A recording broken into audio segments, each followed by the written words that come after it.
Sempat meredup, kasus pembunuhan Vina dan Eki di Cirebon, Jawa Barat kembali mencuat pasca ditolaknya peninjauan kembali 7 terpidana oleh Mahkamah Agung. Putusan ini pun menimbulkan sejumlah kekecewaan dan kontroversi. Keluarga para terpidana berderai air mata memohon keadilan, sementara pihak sebaliknya merasa inilah keadilan yang sebenarnya. Lantas seperti apa langkah selanjutnya? Apakah ini akan menjadi akhir kisah kasus kematian Vina dan Eki? Bersama saya Davi Pratama. Pemirsa, inilah The Prime Show selengkapnya. Pada hari Senin tanggal 16 Desember 2024 dengan putusan yang pada pokoknya menolak permohonan peninjauan kembali para terpidana.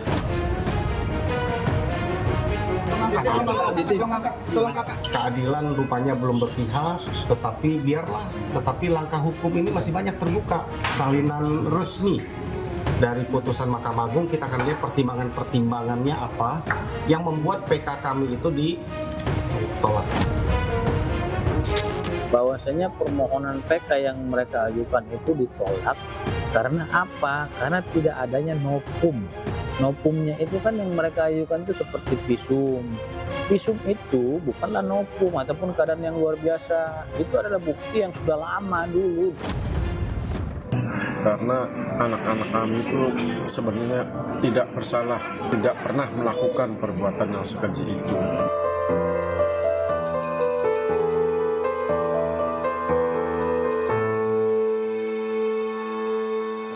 Kami tetap masih semangat kok untuk berjuang bagi mereka. Ya, langkah hukum masih terbuka. Kita akan lihat langkah hukum apa yang bisa kita lakukan.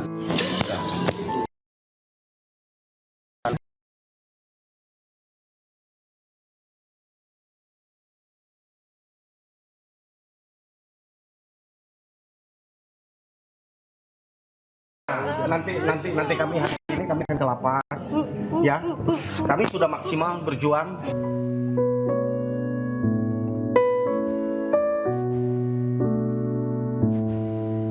Inilah ekspresi seluruh keluarga 7 terpidana kasus kematian Vina dan Eki di Cirebon saat mendengarkan putusan Mahkamah Agung. Keluarga terpidana tak bisa menyembunyikan kesedihan setelah Mahkamah Agung menolak upaya peninjauan kembali yang sudah dilakukan dalam sidang beberapa bulan lalu. Salah satu keluarga terpidana bahkan sempat histeris dan seakan tidak percaya terhadap putusan ini. Keluarga mengaku sangat kecewa karena seluruh bukti sudah dihadirkan dalam sidang PK, namun permohonan itu tetap ditolak Mahkamah Agung. Keluarga hanya bisa tabah dan menyerahkan upaya selanjutnya pada tim kuasa hukum. Kecewa iya, tapi kita serahkan kepada pengadilan saja. Mereka tidak menyerah. Keluarga sangat meyakini ya Bu ya, mereka tidak bersalah. Sangat yakin, karena memang mereka tidak bersalah. Pasca putusan, tim kuasa hukum para terpidana juga akan langsung ke lapas untuk menjenguk para terpidana.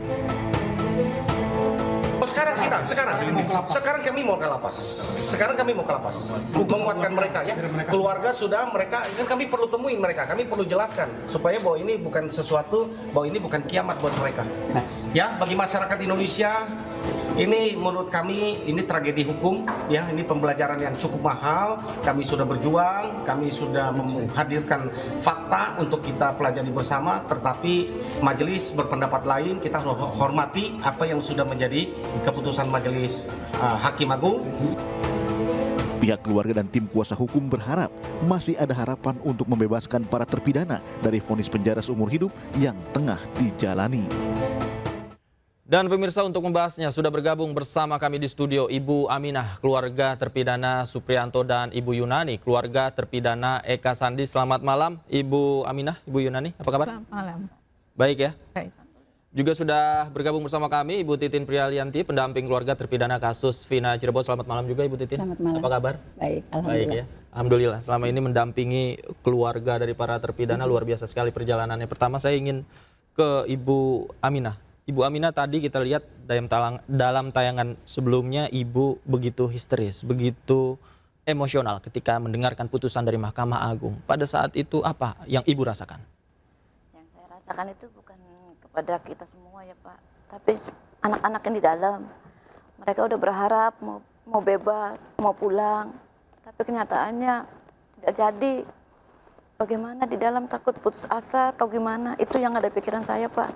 Sebelum nonton bareng putusan MK, Ibu sempat berkomunikasi? Enggak. Karena waktu itu saya ada panggilan ke Polda. Jadi saya pergi sama suami saya ke Polda. Pas nyampe di Buah Batu, turun dari mobil, kata Bapak pengacara suruh pulang lagi ke Cirebon. Dan kami itu pulang ke Cirebon itu dengan hati bahagia, bakal menjemput adik kami. Senang di jalan tuh, Pak. Tapi begitu nonton bareng, kami shock, kami kecewa. Kenapa PK-nya nggak dikabulkan? Sedangkan bukti semuanya nggak ada yang memberatkan mereka. Nggak ada bukti sama sekali, Pak. Itu. Dan yang ada di pikiran kami itu anak-anak, Pak. Anak-anak yang di dalam. Waktu 2016 aja udah ada percobaan. Apalagi sekarang yang udah berharap besar bahwa pulang ke rumah dengan keluarga, lebaran di rumah, tahun baru di rumah. Itu yang ada di pikiran saya, Pak. Ibu berharap bisa merayakan pergantian tahun dan lebaran bersama anak-anak. Iya, Pak. Itu karena kan katanya PK itu 90 hari. Jadi kami menghitung tiap hari, tiap dina, tiap minggu. Hitung, Pak, bahwa anak-anak akan pulang. Lebaran kumpul bareng kita semua sama keluarga. Itu aja, Pak. Apa kemarin yang menjadi kekhawatiran Ibu setelah mendengarkan putusan MA? Kekhawatiran saya yaitu anak-anak putus asa. Dan takutnya Papa nggak ada jalan lain. Tapi alhamdulillah Pak Radi tetap menyemangati kami, menenangkan kami dan anak-anak di lapas. Dan Pak Radi juga akan berjuang demi keadilan mereka yang tidak bersalah. Setelah pembacaan putusan MA, Ibu berkomunikasi? Saya ikut ke lapas sama Bapak pengacara. Ikut ke lapas? Iya. Walaupun Bapak pengacara melarang karena takut ada air mata yang pada jatuh, nggak karuan, tapi saya maksa. Apa yang Ibu katakan pada Supriyanto? Saya menenangkan mereka. Ini belum kiamat. Kalian itu orang-orang pilihan dari Allah yang dipilih. Kalian orang-orang kuat. Jangan putus asa. Insya Allah, kalau memang kalian tidak bersalah, pasti akan ada jalan yang lain. Itu yang saya semangatin, Pak. Reaksi teman-teman? Nangis semua, Pak, anak-anak. Begitu Pak Jutek menawarkan untuk garasi, mereka tidak mau. Mereka lebih baik mati di dalam penjara, membusuk di sini. Itu yang lebih bikin saya sedih dan nangis, Mbak. Mati di dalam penjara? Iya. Itu yang disampaikan kepada Ibu? Daripada ikut garasi. Itu. Oke. Saya ke Bu Yunani. Bu Yunani, ini anak Anda yang berada di dalam lapas. Kemudian ketika mendengarkan putusan MA, apa reaksi Ibu dan kemudian apa yang Ibu sampaikan kepada anak Ibu? Reaksi saya sedih, Mas. Kan maunya tahun baru tuh kumpul ya, nggak jadi. Yang dikasih ke anak baru tadi pagi. Nengokin. Sama tadi pagi baru ke Sambi, ke lapas. Baru sempat menengok tadi pagi? Iya, itu masih ada. Oke. Apa yang disampaikan anak Ibu kepada Ibu? Saya mah nyuruhnya suruh kuat. Sabar. Udah itu aja, Mas. Yang penting anak kuat, sabar aja. Terima. Anak Ibu bicara apa kepada Ibu? Dia nggak ngomong apa-apa, dia sih. Cuma ditanya tuh ya itu, lebih baik membusuk. Bagaimana perasaan Ibu ketika mendengar itu, Bu? Nangis, Mas.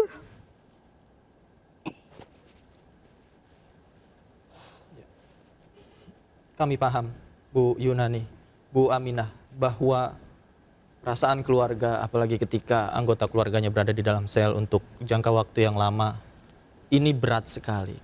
Kemudian bagaimana cara Ibu Yunani khususnya menyemangati anak Ibu yang memang hampir patah semangat pada saat itu? Enggak, saya makasih tahu semangat tuh yang kuat, yang sabar gitu aja. Yang penting sholat terus. Ada lagi yang disampaikan oleh anak ibu, harapannya seperti apa di dalam sel? Dia mah kayaknya kuat soalnya, sabar. Dia kan kerja di kantin Mas, jadi dia ada kegiatan. Harapannya sih Ada kegiatan dari harapannya ada Pak. Harapannya ada seperti apa? Harapan supaya Bapak Presiden membantu mereka karena mereka tidak bersalah. Iya betul. Tolong bebaskan. Untuk Bapak Kapolri, tolong baca lagi berkasnya. Di tahun 2016, apakah tidak ada keliruan atau ada? Itu aja Pak harapannya. Karena kami orang miskin, kami nggak punya apa-apa. Tanpa Pak Radi, kami tidak bisa apa-apa Pak. Dan saat ini keluarga berharap kepada Bapak Kapolri dan Presiden Prabowo Subianto. Iya. Sebesar apa harapan ibu-ibu? Sangat besar Pak. Semoga besar bisa membebaskan mereka. Karena seumur hidup itu gimana ya Pak? Sekarang 9 tahun aja udah terasa lama banget. Apalagi seumur hidup Pak. Sedangkan mereka sudah tidak punya orang tua. Supri nggak punya, Jaya nggak punya. Kemarin Sudirman ibunya meninggal. Jadi kami minta ke Bapak Presiden, Bapak Kapolri, bantu kami. Kami hanya minta keadilan. Yang salah ya disalahkan, kalau yang nggak salah tolong dibebaskan. Itu aja Pak. Ya. Itu menjadi harapan, pasti harapan keluarga, kemudian juga banyak suara-suara di masyarakat juga yang memiliki harapan yang sama dengan para keluarga terpidana. Saya ke Bu Titin. Bu Titin, Anda mendampingi keluarga sudah sangat lama. Ikuti kasus ini, kemudian kalau dari perspektif Anda, apa yang memang menjadi tujuan utama dari pihak keluarga, kemudian kemarin alih-alih dikabulkan oleh Mahkamah Agung, akhirnya dibatalkan? Kan saya ngelihat sidang di 2016 Mas. Saya tahu banget kondisinya seperti apa sidang 2016. Jangankan keluarganya juga sebetulnya nggak tahu kondisi di dalam seperti apa sidangnya. Yang tahu tuh saya pengacaranya. Karena walaupun saya cuma waktu itu pegang Saka dan Sudirman, tetapi karena memang di luar banyak demo, kemudian kita juga terancam. Jadi saya pegang perkara nomor 4, tetapi ketika perkara nomor 3 disidangkan, saya nggak keluar ruangan. Karena kalau kita keluar ruangan tuh, keluar ruangan justru kita, karena banyak orang yang demo gitu. Saya juga berusaha waktu itu memperlihatkan bukti-bukti kan, tetapi memang pada akhirnya putusannya tetap seumur hidup. Ketika 2024, begitu banyak antusias massa, begitu netizen juga luar biasa. Media mendukung kami. Kemudian saya ingat betul ketika pertama kali saya membuka perkara ini di hadapan Pak Reza, waktu Pak Reza Indragiri menyatakan ibu yang dihadapi itu kekuatan yang sangat besar. Ibu nggak mungkin bisa jalan sendiri. Dengan bantuan Pak Reza juga direkomendasikan Pak Reza Indragiri datang ke beberapa pejabat. Dukungan itu semakin meyakinkan saya kalau pada akhirnya anak-anak pasti pulang tahun ini setelah anak-anak dipegang Peradi, kemudian juga banyak ahli-ahli yang akhirnya mempelajari semua berkas yang ahli minta saya kasih, dan mereka menyadari itu memang ada kekeliruan. Saya yang pada akhirnya melihat di 2024 sidang begitu terbuka, saksi-saksi yang sebetulnya dulu tidak tersentuh sama sekali itu bisa hadir. Kayaknya harapan saya lebih tinggi daripada harapan keluarga. Tapi ketika putusannya memang ditolak, saya nggak ngerti lagi mesti ngomong apa. Pemirsa, jangan kemana-mana, The Prime Show masih akan kembali usai jeda berikut, tetaplah bersama kami.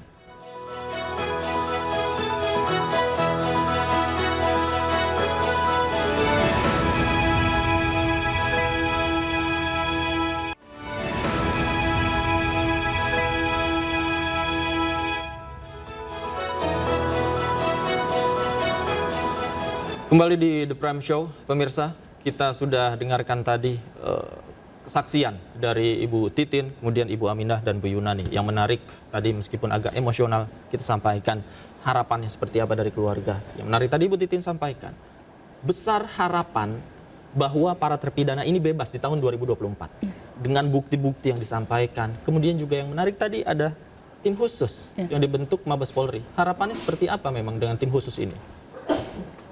Sebetulnya pada saat sebelum sidang TK berjalan, saya didatangi oleh tim sus, katanya bentukan Kapolri.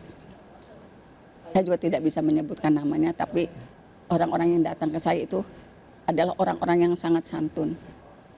Kemudian juga jauh sebelum meminta keterangan, kenapa saya yang diminta, mungkin karena saya yang terlibat di dalam 2016 menangani perkara ini. Selain melihat berkas, kemudian juga bertanya hal-hal yang tidak pernah bisa saya sampaikan di media. Dari situlah saya juga dapat informasi, karena kan saya juga tidak, awalnya karena memang sudah ada beberapa orang yang datang, yang pertama meyakini itu pembunuhan dan pelakunya yang sudah ditangkap, kemudian tim lain meyakini itu pembunuhan tapi bukan ini pelakunya, dan yang ketiga itulah yang berkomunikasi lebih banyak dengan saya. Ada beberapa kali pertemuan, malah saya melihat sudah ada tim sus bentukan Kapolri ini meyakini memang ini kecelakaan. Karena sudah ada kesimpulan itu disampaikan. Jadi ada satu rangkaian kalimat yang menyatakan ada tim yang menunggu di flyover Talun sejak pukul 7 malam sampai pukul 3 pagi. Mereka melihat suasana di situ, tim itu melihat suasana di situ, bagaimana kondisi pukul 7, pukul 8, pukul 9. Akhirnya di situ, karena itu kan jalur alternatif antara Kota Madya Cirebon dengan Majalengka. Kota Cirebon dengan Majalengka. Jam-jam sibuk antara jam 9 itu masih ramai, jam 10 masih ramai. Jadi sangat kecil kemungkinan ketika jam 9, jam 10 terjadi misalnya ada penganiayaan di situ, sangat kecil kemungkinan tidak diketahui orang lain. Kemudian sepi-sepinya nanti jam 1. Kemudian ramai lagi nanti jam 2, jam 3 karena di situ jalurnya pedagang pasar, ada pasar Kali Tanjung dan itu pasar sayur. Jadi gambaran seperti itu justru saya terimanya dari tim sus. Mereka sudah melihat kondisi di wilayah itu. Kita malah nggak ngeh memperhatikan daerah situ, jam berapa sih sibuknya. Kemudian juga ternyata saya juga mendapatkan informasi, Widi dan Mega jauh hari sebelumnya sudah ditangani tim sus bentukan Kapolri. Saya juga memohon kepada Bapak Kapolri, saya sudah memberikan data. Yang data itu juga tidak saya berikan ke orang lain, tapi saya berikan ke tim sus bentukan Kapolri. Saya waktu itu sangat, kenapa saya begitu punya pengharapan yang luar biasa. Karena mungkin saya pengacara di 2016 yang didatangin. Ketika sinyal-sinyal itu diberikan oleh tim sus, saya begitu yakin suatu saat mereka akan mengumumkan. Saya pernah berkomunikasi, kemungkinannya seperti apa. Nanti nunggu keputusan PK. Kalaupun sekarang ditolak, toh tidak akan, kalau menurut saya, toh tidak akan mengubah apa sih hasil investigasi tim sus sebelumnya. Kalaupun misalnya ada temuan-temuan yang betul menyatakan itu kecelakaan, kami sangat menunggu. Untuk disampaikan? Disampaikan. Karena pengharapan kami setelah PK ditolak justru kepada Bapak Kapolri sebagai penegak hukum. Kami sangat berharap itu. Kami sangat memohon itu, Bapak. Ada 7 anak yang saya yakin tidak bersalah. Saya yakin banget.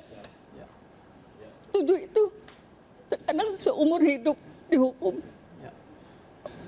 Dan orang tuanya sangat merindukan mereka kembali.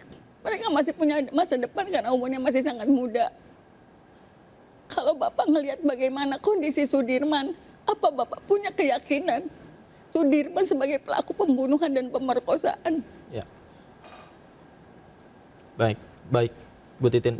Ini menjadi keinginan yang memang wajib mendapatkan perhatian ketika kita semua tahu bahwa tim investigasi khusus dibentuk oleh Mabes Polri.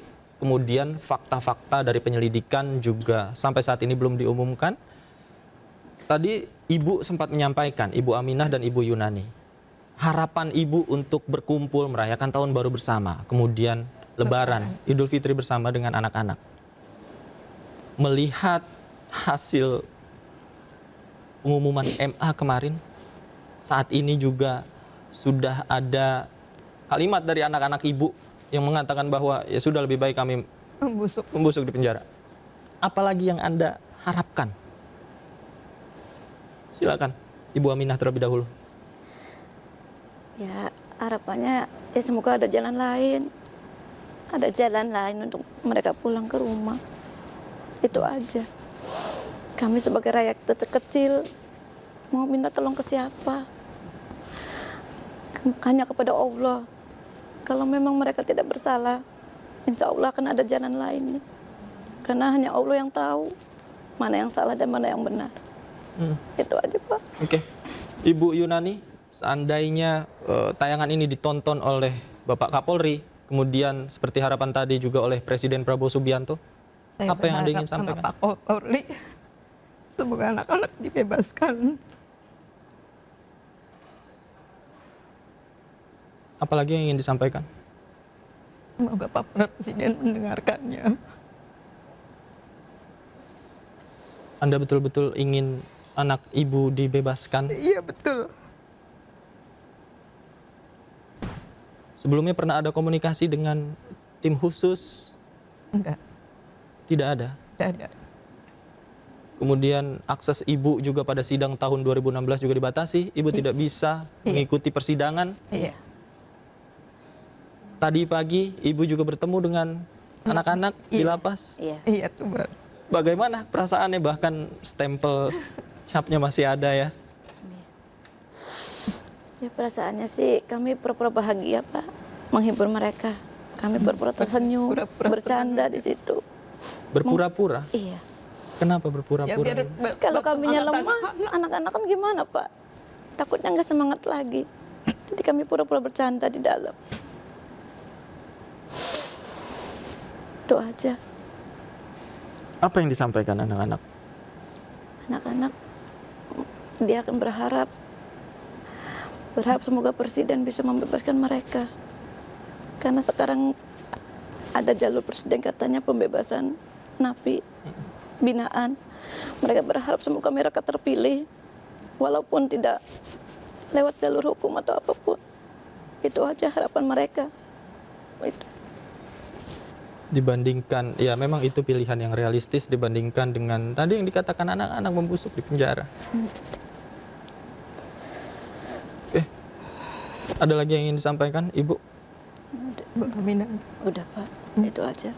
Baik, itu harapan kita bersama, Ibu Aminah dan Ibu Yunani. Pemirsa, kami masih akan bahas tentang bagaimana perspektif hukum dan psikologis terkait putusan MA yang menolak permohonan peninjauan kembali dari terpidana kasus Vina usai jeda. Tetaplah di Prime Show.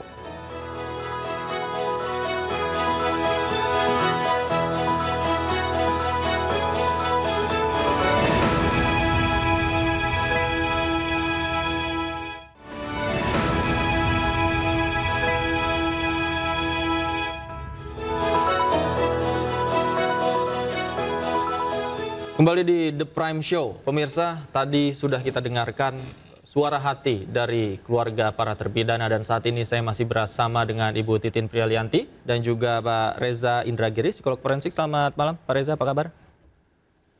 Selamat malam. Luar biasa. Sebenarnya tadi saya mau bilang apa kabar, saya jawab dengan Alhamdulillah, tapi saya pikir tidak sungguh-sungguh merepresentasikan suasana hati saya yang sedang sangat-sangat tenggelam. Pasca putusan MA. Oke, sudah bergabung juga melalui sambungan Zoom, ada Bapak Jutek Bongso, kuasa hukum dari para terpidana kasus Vina. Selamat malam, Pak Jutek.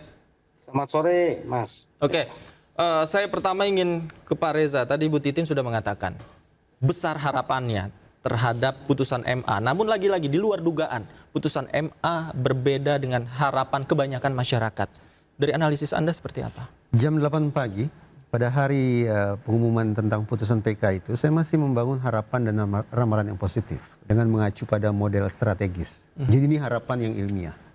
Kenapa saya katakan ilmiah? Dalam psikologi forensik itu ada istilah model strategis bahwa hakim ketika membuat putusan juga berpikir dengan sudut pandang egosentris. Dalam pengertian mereka harus berpikir tentang dampak putusan terhadap karir mereka, terhadap reputasi mereka, dan terhadap nama baik lembaga, institusi. Kalau kemudian kita jadikan model strategis ini sebagai pisau analisis, maka hitung-hitungan di atas kertas, ya jelaslah majelis hakim akan mengambil posisi aman, yaitu menyelaraskan diri dengan ekspektasi publik. Karena kalau kemudian majelis hakim tanda petik berani-beraninya menentang arus pandangan citizen dan netizen, maka tadi reputasi akan dipertaruhkan, karir ke depan akan kemudian menjadi gamang, dan nama baik institusi pun akan menjadi tercemar. Tapi betapa kagetnya saya, ternyata ramalan saya itu salah total. Hanya selang berapa jam kemudian kita semua menghadapi kenyataan bahwa permohonan PK ditolak. 3 berkas semuanya ditolak. Pertanyaan yang muncul, saya tidak mengirim tagihan pertanyaan ini kepada Mahkamah Agung karena perdebatan sudah selesai. Saya juga tidak mengirim pertanyaan kepada penasihat hukum tentang kinerja mereka, keseriusan mereka, dan seterusnya. Saya juga tidak mengirim pertanyaan kepada keluarga. Saya justru mengajukan pertanyaan kepada Mabes Polri terkait 4 hal. Pertama, bagaimana kelanjutan laporan yang sudah disampaikan oleh Bang Jutek dan kawan-kawan terhadap Ibu Rudiana? Berlanjut atau tidak? Atau karena ini sudah dianggap game over, maka sudahlah tidak ada lagi urgensinya bagi kita untuk menindaklanjuti laporan yang sudah disampaikan oleh Bang Jutek dan kawan-kawan. Sekaligus saya bertanya berarti, apa ekspektasi Bang Jutek dan kawan-kawan terkait laporan mereka ke Mabes Polri terkait dengan Ibu Rudiana? Itu PR pertama yang saya tanya. PR yang kedua, nasib 8 orang ini sudah selesai. Tapi kasus tewasnya Eki dan Vina belum rampung. Karena apa? Karena di dalam putusan ada sekian banyak DPO yang oleh pengadilan dinyatakan ya tentu saja harus dicari. Nah pertanyaannya, kira-kira 4 orang DPO itu, 4 orang Bu Titin ya? Tulisannya 4 orang? 4 orang DPO itu akan dicari atau tidak oleh Polri? Karena kalau tidak dicari, itu kan berbahaya. Berarti kita bayangkan seolah-olah ada 4 orang pelaku pembunuhan, pelaku ruda paksa yang masih berkeliaran di luar sana. Seolah-olah demikian. Tapi jangan pula dicari-cari. Seperti kasus Peggy Setiawan kan dicari-cari, kan jadi malapetaka juga. Itu pertanyaan yang kedua. DPO dicari atau tidak? Yang ketiga, tim sus berarti simpulan dan rekomendasinya apa? Ketika saya hadir di persidangan Pengadilan Negeri Cirebon, saya menangkap kesan paling tidak bahwa dari pihak termohon, yaitu jaksa, resisten terhadap PK ini. Dengan kata lain, mereka bisa kita tafsirkan bersikukuh meyakini bahwa pembunuhan itu terjadi, ruda paksa itu terjadi. Karena JPU dalam tanda petik merupakan perpanjangan tangan penyidik kepolisian, berarti resistennya jaksa di ruang persidangan adalah segendang sepenarian dengan posisi kepolisian. Saya bisa menafsirkan demikian. Alhasil, saya berspekulasi bahwa jangan-jangan hasil kerja tim sus Mabes Polri memang menguatkan, memang meneguhkan hasil kerja Polda Jabar. Jadi alih-alih mengoreksi, alih-alih meralat besar-besaran terhadap kerja Polda Jabar terkait tewasnya Eki dan Vina, justru Mabes Polri lewat tim susnya justru menemukan hal-hal yang memperteguh hasil kerja Polda Jabar. Itu poin nomor 3. Berarti apa sesungguhnya temuan dan rekomendasi tim sus Mabes Polri? Pertanyaan yang keempat, kita kan selama ini sudah berburuk sangka ini terhadap Ibu Rudiana dan sekian banyak penyidik Polda Jabar tahun 2016 dan 2024. Pertanyaannya, apakah Mabes Polri akan memberikan penghargaan tidak terhadap Ibu Rudiana dan para penyidik? Bahwa ternyata tidak ada pelanggaran etik, bahwa ternyata tidak ada pelanggaran pidana yang secara implisit bisa kita tangkap berdasarkan adanya putusan PK. Nah itulah 4 pertanyaan yang justru sekarang ingin saya kirim ke Mabes Polri. Baik.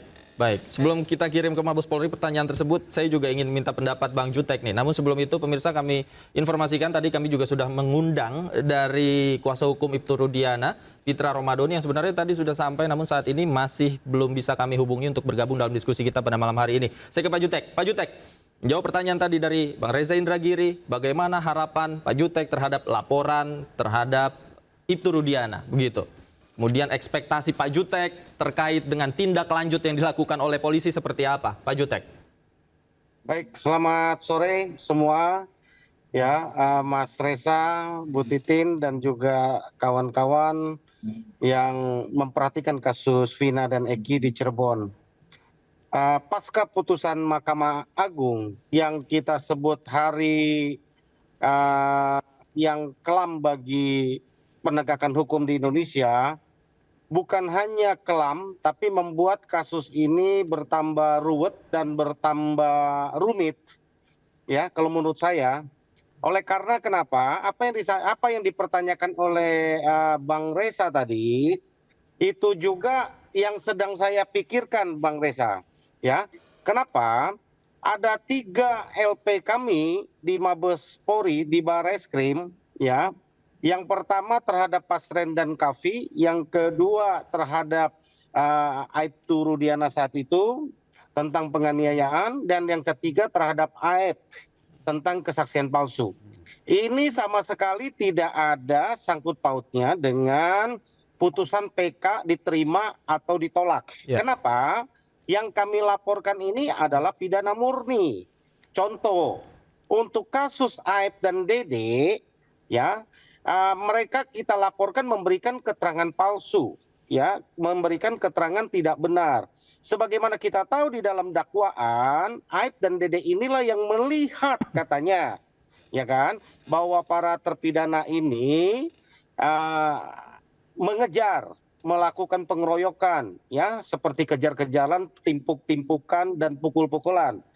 Ternyata Dede setelah kami laporkan belum berproses di Mabes Polri, secara terang-terangan datang ke Kang Deddy Mulyadi, lalu mengaku, ya, bahwa yang disampaikan itu adalah bohong, dan kesaksian Dede sudah dikuatkan, sudah diambil sumpahnya, dibawa sumpah di persidangan PK kemarin. Ini artinya punya kekuatan hukum, ya.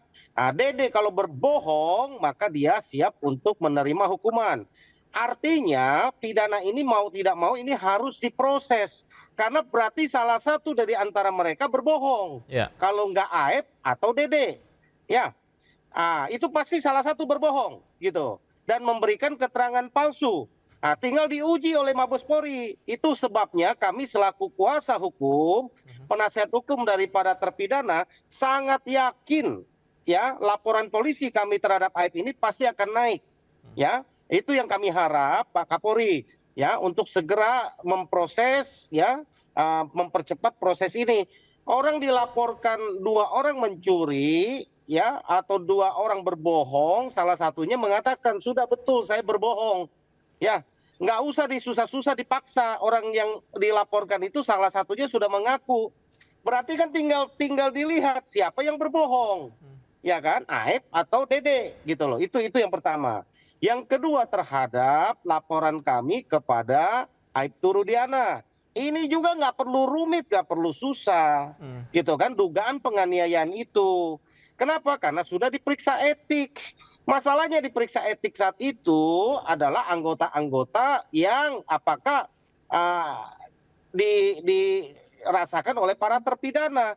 Para terpidana ketika diperiksa, ya, mengatakan ada A, B, C, D, E, F, G. Nah, ini yang terlibat, ya, dalam penganiayaan itu. Secara etik sudah diambil sikap 2016 lalu. Ada 2 lembaga, LPSK dan juga Komnas HAM, yang mengaminkan dugaan penganiayaan itu.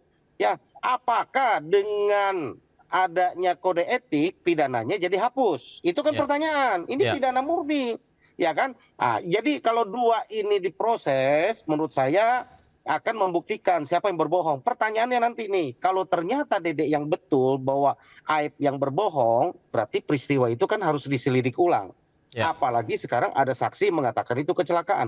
Memang, ya, kami menyadari dari kuasa hukum, tim hukum dari awal, ya, bahwa ini cukup berat, ya, karena merubah alur cerita dari pembunuhan menjadi kecelakaan. Kami tahu ini berat, ya, ini terobosan hukum buat kami. Kami tahu dari awal, kami sadari ini berat, ya.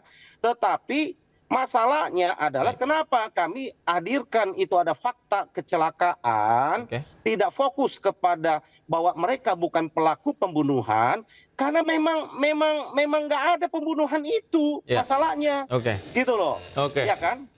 Sekarang kalau nanti bisa dibuktikan ini kecelakaan, ya kan? Ini atau misalnya ada yang salah satu berbohong, misalnya rangkaian cerita itu tidak benar, ya, termasuk Liga Akbar itu nanti diperiksa, betul nggak dia melihat? Tolong Oke. dong Mabes Polri. Baik. Apalagi tadi saya dengar Bu Titin tentang tim sus dan sebagainya. Iya, iya. Jadi masih banyak lah perjalanan sebelum kita tempuh jalur-jalur hukum Oke. yang dari eksekutif. Baik, gitu. siapa yang Gitu. berbohong, siapa yang jujur, nanti tergantung bagaimana tim khusus dari Mabes Polri ini menjalankan. Bukan tim khusus Mas, dari penyidik Baris. Oke, penyidik Barreskrim dan juga tadi fakta penting yang ditemukan oleh tim khusus yang tadi belum dibuka. Nanti kita bahas selengkapnya usai jeda berikut. Pemirsa jangan kemana-mana, The Prime Show masih akan kembali usai jeda berikut. Tetaplah bersama kami.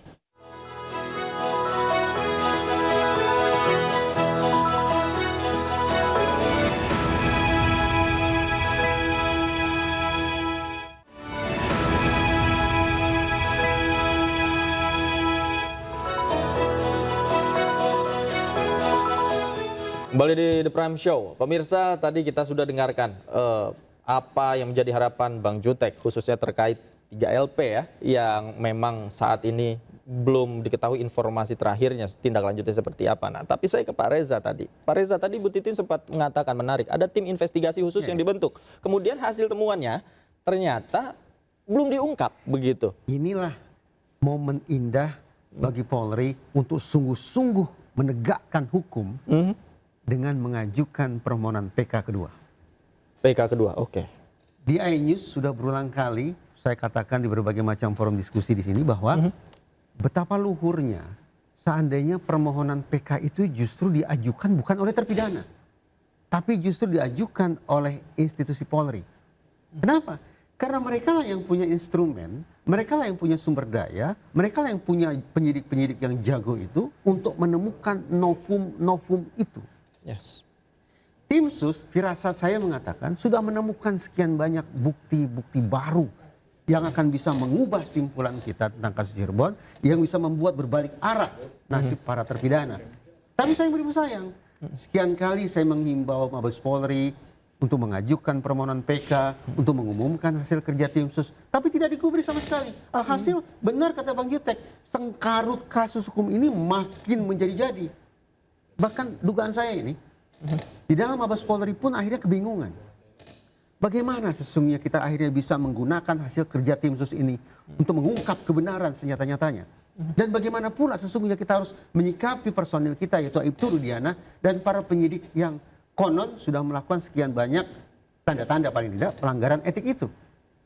Putusan ini membuat susah semua pihak, termasuk menurut saya, dugaan saya adalah Mabes Polri sendiri. Tapi kalau ditanya, di mana gerangan titik kesulitan ini muncul? Tadi.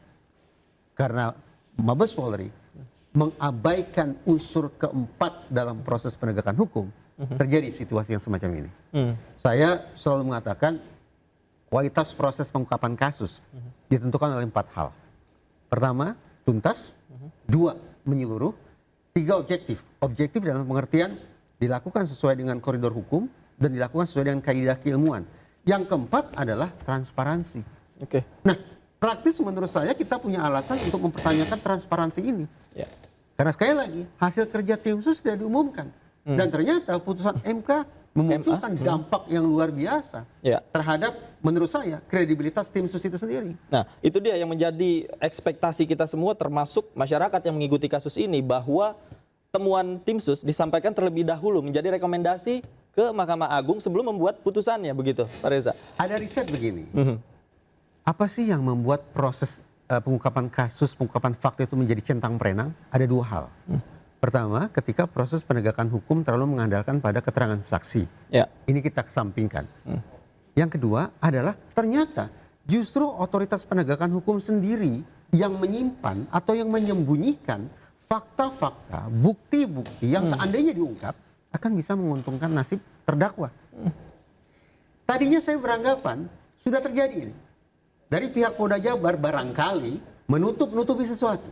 Karena terendus ada sekian banyak kejanggalan yang sudah dipotret dengan sangat rapi oleh Bang Jutek dan kawan dan disodorkan ke majelis hakim. Harapan saya terhadap sekian banyak indikasi kejanggalan itulah tim sus akan kemudian melakukan koreksi, kemudian Mabes Polri mengumumkan secara terbuka. Baik. Tambahan lagi, Jenderal Listio Sigit sendiri, Kapolri sendiri sudah mengatakan kerja penyidik tahun 2016 tidak sesuai kaidah saintifik. Itu perkataan siapa? Perkataan Kapolri. Kapolri. Iya.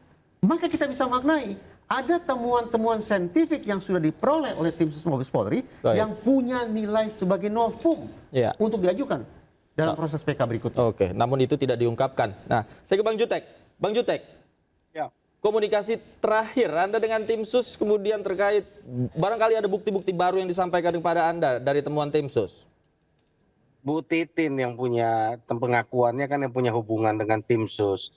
Tim sus itu belum pernah hubungi kami, ya. Saya pribadi apalagi belum pernah dihubungi, ya.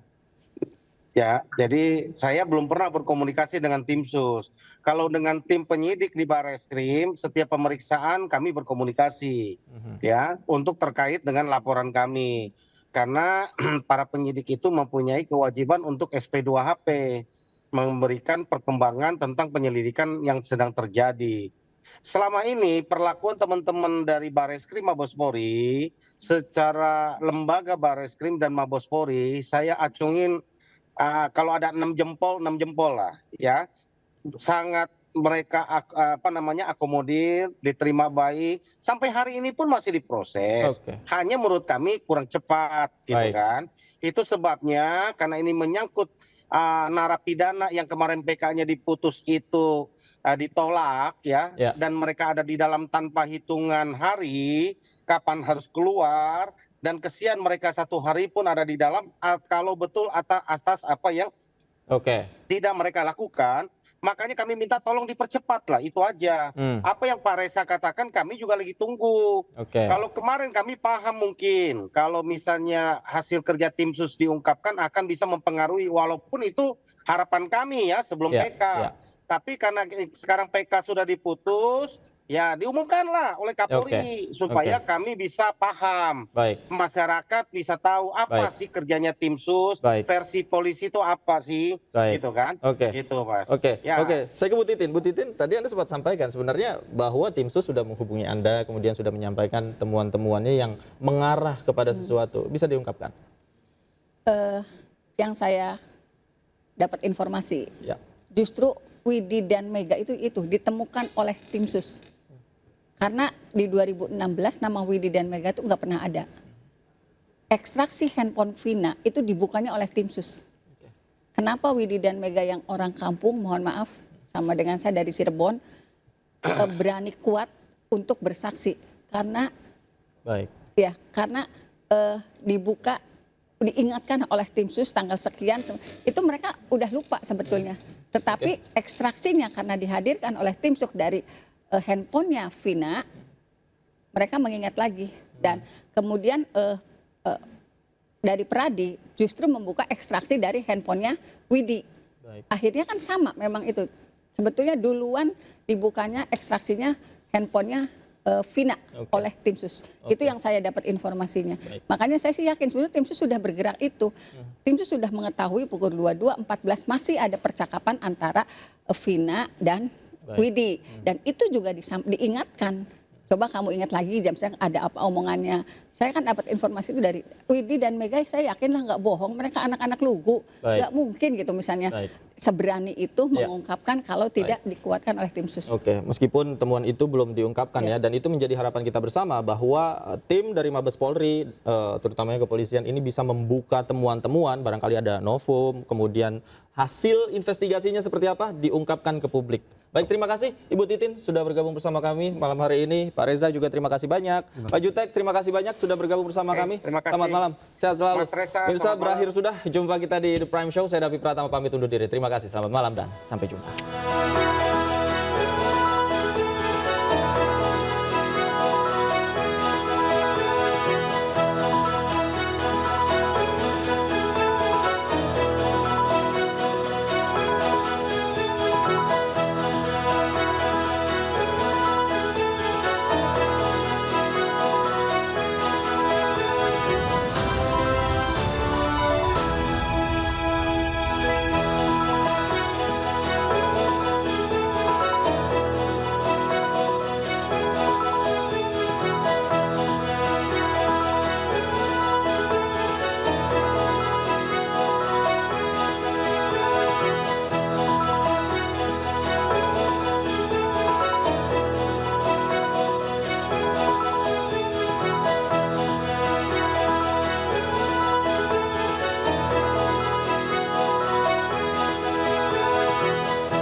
Jakarta.